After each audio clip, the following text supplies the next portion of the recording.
Bonjour les artistes, j'espère que vous allez bien, très content de vous retrouver pour cette nouvelle vidéo. Suite à la précédente vidéo que j'ai fait sur les tableaux à la déchetterie, vous voyez de quelle vidéo je parle, qui a eu beaucoup de succès, je vous ai demandé, vous, si vous aviez aussi des anecdotes, des choses qui vous ont marqué, des choses à raconter dans votre histoire d'artiste peintre, artiste amateur ou professionnel, et donc j'ai récupéré toutes les réponses et je vais faire différentes petites vidéos. Alors avant de commencer, je voulais vous présenter mon dernier tableau. Pourquoi? Pour deux raisons. Et d'un, parce que j'en suis fier. Voilà, il faut être fier de ce qu'on fait aussi des fois. Voilà. Et de deux, parce que je voulais vous remercier. Il y a eu beaucoup de retours sur les réseaux sociaux. Ça n'a jamais été aussi. Une de mes œuvres n'a jamais eu autant d'impact ou autant de commentaires, de likes ou autres. Donc un grand merci. Alors voilà, pour vous en parler rapidement. Alors pourquoi je me mets derrière? Parce qu'on ne se rend pas forcément compte à la caméra de la taille du tableau. Il fait 1,50 m par 60 cm. Un polyptyque avec 5 châssis. Pour ceux qui me connaissent, vous reconnaîtrez mon style, un style que je fais depuis des années, ce type de tableau. J'ai déjà fait un tableau, même plusieurs, avec ce style de couleur, mais là, plus travaillé. Je vais pas forcément parler des techniques, mais pour une fois, j'ai utilisé des médiums, en tout cas, j'ai pas utilisé que de l'eau pour certains aspects de finition, et c'était plutôt pas mal. Alors aussi, pourquoi je fais ça? Pourquoi je mets parfois mes tableaux dans les vidéos? Il y a une autre raison que j'ai pas citée également, c'est que ce tableau, un jour je vais le vendre, un jour il va partir, forcément. Et c'est pas que ça fait mal au cœur, mais en tout cas, j'aime bien savoir que j'ai une trace de ce tableau, et c'est la vidéo. Et donc si un jour j'ai envie de revoir ce tableau quand je l'aurai plus, il suffira que je regarde cette vidéo. Voilà, c'est aussi simple que ça. Revenons-en à nos moutons.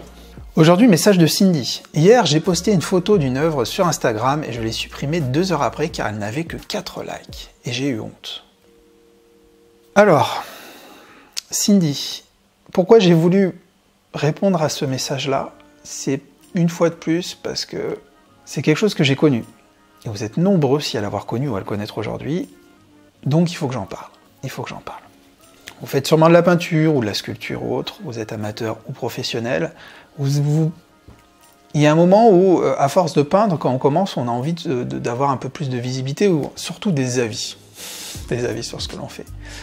L'avis, c'est pas forcément ce qui va vous faire le plus avancer, paradoxalement, contrairement à ce qu'on pourrait penser, pour différentes raisons. D'ailleurs, je fais une parenthèse, mais moi, dans mon cas, aujourd'hui, il arrive que j'ai jusqu'à 100 messages. Si je prends d'ailleurs mon site internet, les réseaux sociaux, Facebook, Instagram et YouTube, oui, ça sera plus de 100 par jour. Dans ces messages, une bonne partie est dédiée à la demande d'avis. On me demande à chaque fois, qu'est-ce que tu penses de mes tableaux? Qu'est-ce que tu penses de mes tableaux? Qu'est-ce que tu penses de mes tableaux? Aujourd'hui, je m'y refuse d'y répondre. Partez pas tout de suite, je vais vous expliquer pourquoi. Pour 2 bonnes raisons. La première, c'est le volume de messages que je reçois. Ça me prendrait vraiment la journée entière d'aller voir les tableaux de chacun, de donner des avis. Ça me prendrait tout mon temps, mais intégralement, c'est-à-dire même sans manger et dormir, ça me prendrait vraiment tout mon temps. Donc vous comprenez que c'est pas possible. Deuxième raison, c'est surtout la plus importante, c'est la subjectivité. C'est-à-dire, qui suis-je pour moi dire « Ah oui, ce que tu as fait c'est bien, ça c'est intéressant, tu pourrais faire ci, tu pourrais faire ça », mais non. Selon comment moi je vois les choses, il y a autant d'approches qu'il y a de tableaux. Et il y a autant d'approches qu'il y a d'artistes. C'est-à-dire que qui suis-je pour vous donner des conseils sur une technique qui ne sera pas la mienne? Si un tableau est pas issu de mes cours, je ne peux pas vous conseiller. Les approches sont toutes différentes. On est dans de la pure subjectivité. Donc je peux pas. Je peux pas vous conseiller. Je peux pas vous dire change ci, change ça.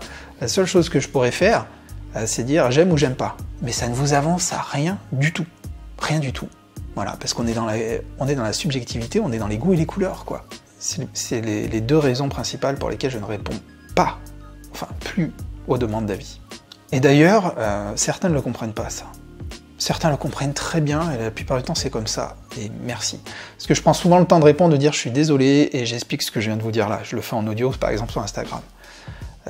Mais ce qui m'énerve, et peut-être que la personne se reconnaîtra, hier j'ai eu un message, quelqu'un qui me demande en fait, qui m'a envoyé souvent des messages de demande de conseils. Quel vernis je dois prendre, quelle est la différence entre ces 2 vernis, etc. Donc voilà, pas mal de questions, donc j'ai pris le temps de répondre à 1 ou 2 questions. Après au bout d'un moment, j'ai envie de dire, j'ai tout simplement dit, en fait, Je reçois beaucoup de messages, donc si j'ai fait plein de vidéos, c'est pour cette raison-là, pour que tu puisses aller découvrir mes vidéos. Tu tapes le mot-clé en question, comment vernir, comment faire ci, tu auras tout le contenu, toutes les vidéos. Ça te permet de répondre à un maximum de personnes et pas une personne à chaque fois au cas par cas. La personne n'a pas compris, me l'a reproché, et m'a dit « Vous devriez répondre à tout le monde, tous ceux qui vous écrivent des messages, c'est pas normal, si vous êtes sur Instagram, c'est pour ça. » Ah bon. Et a conclu par « Vous m'avez frustré ».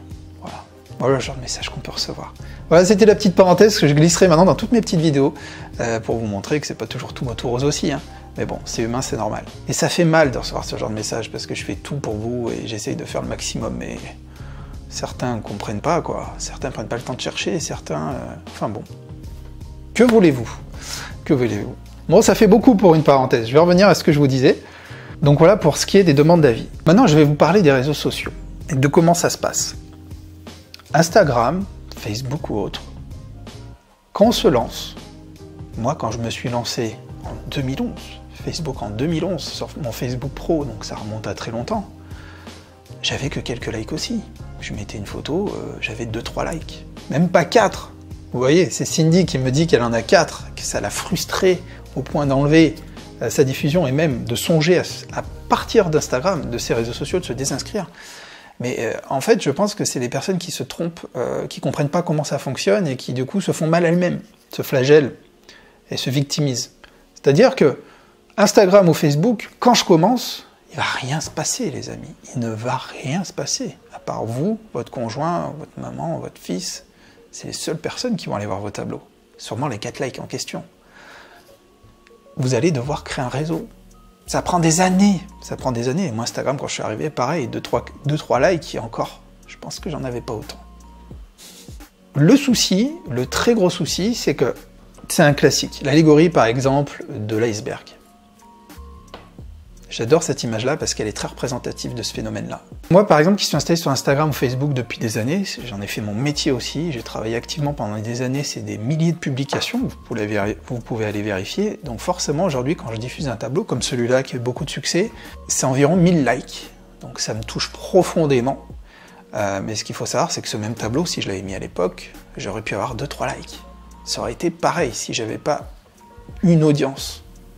Vous allez me dire, ouais, mais comment on fait? Moi, ça marche pas, j'arrive pas à avoir des gens qui suivent mon Instagram, etc. Le temps, la patience, la passion, la transmission, tout ce que vous allez donner. Le problème de l'iceberg, comme je vous le disais, c'est que quelqu'un qui arrive, qui va voir mon compte, ça moi par exemple, qui va dire, ouais, il vient de mettre un tableau, il a 1000 likes. Ah, et j'ai créé un compte Instagram, vu que mon tableau est super joli, il n'y a pas de raison que j'en fasse pas autant. Et en fait, ce qu'on comprend pas, c'est que, en fait, quelqu'un qui regarde autour de lui, quand il arrive quelque part, quand il ne connaît pas un domaine, il va voir que la partie émergée de l'iceberg, celle qui est en dessus de l'eau, la toute petite partie. Et se dit, bon, bah c'est pas compliqué, je crée un compte Instagram, c'est parti, et ça devrait fonctionner tout autant, les gens vont s'intéresser. Et en fait, les gens ne voient pas la partie immergée, la grande partie, celle qui est en dessous, qui sont tout le travail que ça représentait, les années d'investissement, les échanges avec des milliers de personnes pour créer des liens. Forcément, ça se fait pas tout seul. Le nombre de diffusions, etc. Et puis le facteur temps, comme je vous l'ai dit, ben, tout ça, ça a énormément d'impact. Et ça se passe comme ça, mais la plupart des gens ne le voient pas. Donc, Cindy, en se disant « Ah, j'ai mis un tableau, j'ai que 4 likes, c'est ridicule par rapport aux autres, vite, vite, vite, j'enlève, c'est que mon tableau est moche. » Mais non, Cindy, votre tableau, il n'est pas moche. C'est juste que vous venez de créer votre Instagram, ou alors que votre Instagram est jeune, ou il a peut-être quelques mois, ou vous n'êtes pas assez active. Il faut être actif, il faut diffuser, il faut chercher à intéresser, montrer en story quand c'est sur Instagram votre quotidien. D'ailleurs, si vous voulez savoir comment je fais moi pour Instagram, en tant qu'artiste, pour avoir une vraie visibilité, j'ai fait une vidéo, je vous dis tout. je vous mettrai le lien à la fin de cette vidéo. Attendez, regardez d'abord la vidéo et vous verrez, elle sera proposée à la fin de celle-ci. Vous devez arrêter, mes amis, ça je le dis pour tout le monde, de vous comparer aux autres. Arrêtez de vous comparer aux autres, dès aujourd'hui. Parce que c'est ça, finalement, qui va vous faire mal. On n'a pas à se comparer. On fait tous des choses différentes. On n'est pas en train de faire du sport, il n'y a pas de classement, il n'y a pas de podium. On est dans la pure subjectivité, on est créatifs. Si on regarde d'un point de vue réseaux sociaux ou autres, on se lance tous à des moments différents, on a des réseaux différents, c'est normal, ça va se faire avec le temps, et ça dépendra de l'investissement que vous allez mettre. Je ne parle pas d'argent, Il n'y a pas d'argent quand on parle de réseaux sociaux. De l'investissement de votre personne. Combien de tableaux vous allez mettre? Est-ce que vous allez être régulier? Est-ce que vous allez tenir le coup? Quelqu'un qui ouvre un compte Instagram, qui a mis 3 photos et qui le ferme 6 mois après se plaint, bah c'est normal, ça ne peut pas fonctionner. Instagram, c'est bien... Sans parler des stories, parce que les stories c'est tous les jours, mais une photo sur votre compte, il en faut bien 2 à 3 par semaine. Et après, sur long terme, au bout de plusieurs mois, plusieurs années, vous allez commencer à avoir une retombée. Après, je parle même pas de l'audience, parce que ça dépend de ce que vous voulez faire, mais généralement, ceux qui vont suivre sont aussi des artistes peintres. Mais ça, c'est un autre problème. Voilà. Donc on peut même pas parler de vente ou autre, c'est encore beaucoup plus complexe, parce que c'est pas le même type d'audience. Mais en tout cas, arrêtez de penser que votre tableau n'a pas plu, parce que vous avez eu que 4 likes. Alors, ça c'est ce qui m'énerve profondément. Et du coup, c'est moi qui me sens frustré, c'est de voir que beaucoup abandonnent un peu trop vite, pensant que ça allait être plus simple, les réseaux sociaux. Non, il n'y a rien qui est simple, il n'y a rien qui est facile. Il faut arrêter de croire qu'Internet, tout est facile et tout se fait comme ça, parce que quelques personnes qui ont des success stories ou autres font des millions de vues, des millions de clics, ou des ventes, ou je ne sais quoi sur Internet. Non, comme pour tout, c'est très dur. D'autant plus aujourd'hui, parce qu'on est très nombreux à vouloir être visible. À vous d'être créatif. À vous de partager votre passion. Quand vous sentez qu'il y a quelque chose à partager, faites-le. Et faites-le régulièrement. Celui qui cherche une stratégie à chaque fois et qui se dit « Ah, je vais essayer Instagram ». Et 6 mois après, je lui demande « Ah, bah t'en es où alors ?»« Ah, ça n'a pas marché pour moi Instagram. » Ah, d'accord. Donc tu voulais déjà un résultat en 6 mois. Donc oui, c'est peut-être pas pour toi, effectivement. Vision sur le long terme. Toujours, une fois de plus, il faut donner du temps au temps. Voilà. Tout en travaillant activement à côté, bien entendu. Imaginez, si moi Alors, au début, il y a eu plein de freins. C'est-à-dire que moi, je me suis lancé, hop, aucune visibilité, pareil. Bien sûr, j'ai invité mes amis sur ma page pro, sur mes comptes Instagram, et quelques personnes. Mais en fait, même vos amis ou autres, ils sont gentils au début, mais au bout d'un moment, ils se désintéressent, parce qu'ils font ça généralement par gentillesse. Ce qui est tout à leur honneur, hein. C'est sympa pour eux, c'est sympa pour vous, ils viennent vous aider, ils viennent... Voilà, c'est pour ça qu'ils ne sont pas forcément toujours objectifs, mais au bout d'un moment, ils vont se détacher, ils vont prendre du recul parce que ils n'ont pas envie de voir tout le temps vos tableaux, et ils sont pas... Voilà, c'est pas forcément leur rôle. Donc petit à petit, vous allez créer une autre communauté qui va découvrir, par le partage, d'autres personnes qui vont découvrir vos tableaux, qui vont adhérer, et vous allez vraiment avoir une audience de gens qui aiment ce que vous faites, qui aiment votre art et votre personne. On a tendance à l'oublier, la personne que vous êtes. Si vous vous exposez avec vos tableaux, que vous montrez qu'il y a une partie de vous qui est présente. Donc ça aussi, c'est important. Il faut le comprendre. Donc ne croyez pas que les réseaux sociaux, c'est facile. Non, ce n'est pas facile. Mais par contre, ça reste une super belle aventure et un moyen de visibilité qui est extraordinaire. Aujourd'hui, sur Instagram, par exemple, ça fonctionne un peu comme Facebook. La force d'Instagram, c'est le visuel. Contrairement à certains créateurs de contenu, vous, en tant que créatif, vous avez des visuels, vous avez des œuvres à montrer. Donc c'est une super opportunité. Dès qu'il y a un nouveau tableau, hop, je le montre. Pendant la création, hop, je me montre. Mes doutes, mes faiblesses, j'en parle. Je fais une story, je me filme. Montrez que vous êtes humain, montrez que c'est pas toujours rose, montrez les coulisses de ce qui se passe dans votre atelier, ou même dans votre pièce. Enfin, on n'est pas obligé. Certains me disent « Ouais, mais j'ai pas d'atelier, je peux pas... » On s'en fout de ça. Moi, pendant 8 ans, j'ai pas eu d'atelier, et alors ça m'a pas empêché d'être professionnel, de vendre, et d'avoir une audience, et... Il faut arrêter de se victimiser et de se trouver des excuses. C'est important. Donc l'excuse du « j'ai 4 likes », Cindy, je suis désolé, mais c'est pour vous faire réagir. Dépêchez-vous, s'il vous plaît, et j'espère qu'on aura votre retour en commentaire, de remettre votre publication. Puis nous, on va aller la liker, vous allez voir. Oui, c'est pas bête.